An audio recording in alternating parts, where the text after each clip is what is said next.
Hello बच्चों, let's see the question and the question is which of the following pairs has the same size. यहाँ पर हमारे पास कौन से पेयर्स के सेम साइज होने वाले हैं ये हमें बताना है बेटा। आपके पास ऑप्शन है Fe2 plus Ne2 plus zirconium 4 plus and titanium 4 plus zirconium 4 plus and hafnium 4 plus and zinc 2 plus and hafnium 4 plus. तो एक्चुअली बेटा यहाँ पर है क्या, अगर मैं आपको बताऊं तो इसका सही जवाब हमारे पास ऑप्शन नंबर सी है। ऑप्शन नंबर सी हमारे पास क्यों है बेटा, क्योंकि हमारे पास ये जो जर्कोनियम हमारे पास होता है और हमारे पास जो हॉफनियम हमारे पास गिवन है बेटा, है ना, इसके 4 प्लस और इसके 4 प्लस जो हैं, एक्चुअल में ये दोनों हमारे होते हैं बेटा फोर्थ बी ग्रुप के एलिमेंट आपके होते हैं। और यहाँ पर आपके पास होता है 3D सीरीज, ये हमारा है बेटा 4D सीरीज और 5D सीरीज के ये हमारे पास एलिमेंट है।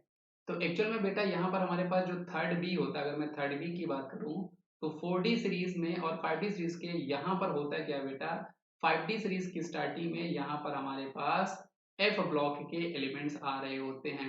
मतलब 57 से 71 तक हम बोल सकते हैं, जिसको हम लोग लेंथेनाइट सीरीज बोला करते हैं, है ना। तो यहाँ पर आपके 57 से 71 इलेक्ट्रॉन जो होते हैं वो यहाँ पे जाते हैं, जिसके कारण यहाँ पर होता है क्या है बेटा, एफ में इलेक्ट्रॉन जाने के कारण यहाँ पर एफ का पुअर शील्डिंग इफेक्ट होता है। Because of that poor shielding effect क्या होता है, यहाँ पे आपका लेंथेनाइट कॉन्ट्रैक्शन हो जाता है, जिसके कारण एक्सेप्ट थर्ड बी, अगर हम थर्ड बी ग्रुप को छोड़ दें तो हमें फोर्थ बी मतलब एक्सेप्ट थर्ड बी के अलावा आपके 4D और 5D सीरीज के जो आपके एलिमेंट होते हैं, इनकी एटॉमिक साइज जो होती है वो आपकी ऑलमोस्ट सिमिलर हुआ करती है बिकॉज ऑफ लेंथेनाइट कॉन्ट्रैक्शन। क्योंकि यहाँ पे इलेक्ट्रॉन जो होते हैं वो F14 कंप्लीटली फिल्ड होते हैं and because of that poor shielding effect क्या होता है बेटा, पुअर शील्डिंग इफेक्ट के कारण उनका लेंथेनाइट कॉन्ट्रैक्शन हो जाया करता है। तो ये आपको ध्यान रखना है बेटा।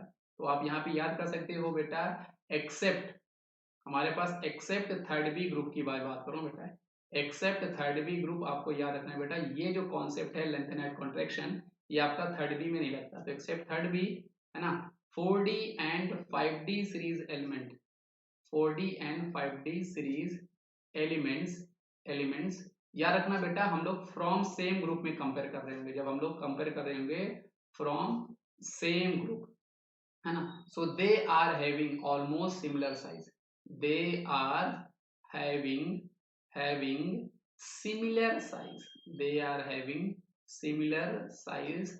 और ऐसा क्यों होता है बेटा, बिकॉज ऑफ लेंथेनाइट कॉन्ट्रैक्शन। इसका रीजन क्या होता है बेटा, because of lanthanide contraction, lanthanide contraction.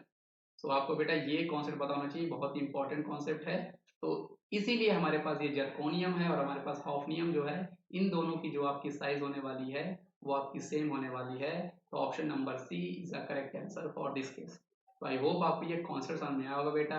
इसका सही जवाब ऑप्शन सी था। Thank you.